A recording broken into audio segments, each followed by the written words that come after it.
Tai Diana, 2 pirmi bandymai nebuvo sėkmingi, kiek tai galbūt išmušė iš vėžių prieš tą 3 ir lemiamą? Kaip ir sakiau, gal šitas čempionatas man gal vienintelį gerą dalyką, parodė, kad visgi aš patirties turiu po 2 peržengtų šuolių kvalifikacijų, 3 padaryti tokį, kurį padariau, čia reikia, dažniausiai čia būna fiasko, kaip man buvo per olimpinės žaidynės, beje, 21 metais, tai čia labiau manęs tas ne tiek, kiek neišmušė. Aš užtikrintai jautausi, tiesiog pritrūko to, yra skirtumas, kai tu pradedi su tokiu šuoliu, kuriuo aš 3 padariau, ir kai tu turi tik vieną bandymą. Tai va, tame ir buvo reikalas.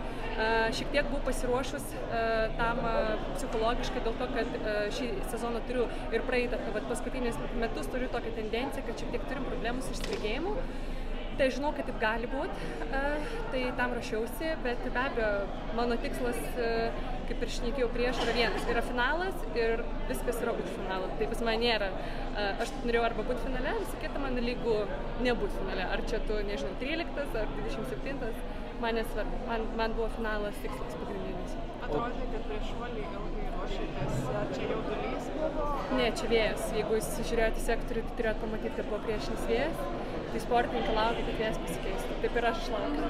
Nes nenorėjau 3 peržengti. Tikriausiai įsivaizduojate, nes tada dar kitoks pokalbis tikriausiai būtų, jeigu su Baranka ateičiau.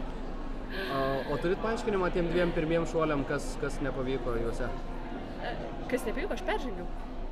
O kodėl? Nes, kaip ir sakiau, šį sezoną turiu, aišku, reikia suprasti, yra platforma, kitoks, gal matėt, kad stovi platforma, ne stadionas. Tai šiek tiek tas keičiasi, išsibėgėjimas ilgėjo, irgi, dažniausiai, kai gerai jautiesi, išsibėgėjimas ilgėja. Tai ir pas mane jisai tikrai šiek tiek pailgėjo per pačias varžybas, palyginus ten su praeitom varžybom, su vakar, ten diena rodo irgi, kad aš įeinu į gerą stovį, į gerą formą.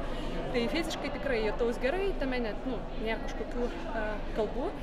Viskas buvo gerai, tik kad gal džiugina tai, kad šį sezoną, būtent per šitas varžybas, tikriausiai buvo mano techniškai geriausi šuoliai. Tas gal gerai, bet reikia dabar aišku, ant ko reikia padirbti, kad jie būtų užskaityti ir kad nebūtų daugiau tokių situacijų. Šiemet turėjai daug startų, ar jautėsi nuovargis?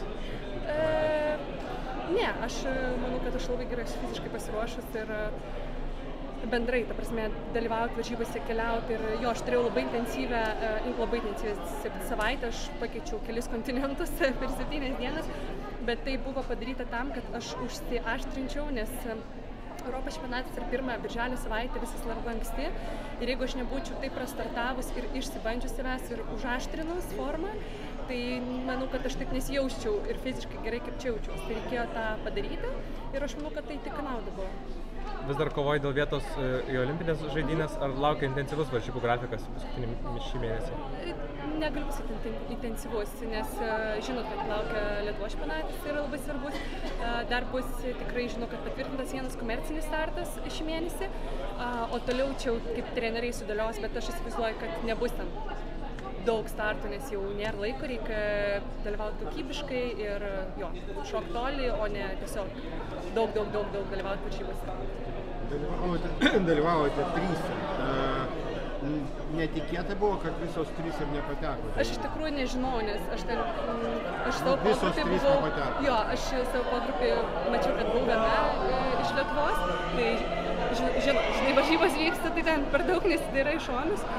Norisi savo darbą padaryti, bet tik dabar kolega pasakė jūsų, kad mes ten labai arti visus išsidėliojam, ten vos ne porą centimetrų. Manau, kad galėjom būti, palei tai, kokius rezultatus mačiau, manau, kad panašiai gal netgi visos galėtume būti. Tai liūdna, kad nei viena nėra, faktas ir dėl savęs, ir dėl kolegių, bet taip yra, aš apie save galiu pasakyti, aš nežinau, kodėl jom nepavyko. Ačiū.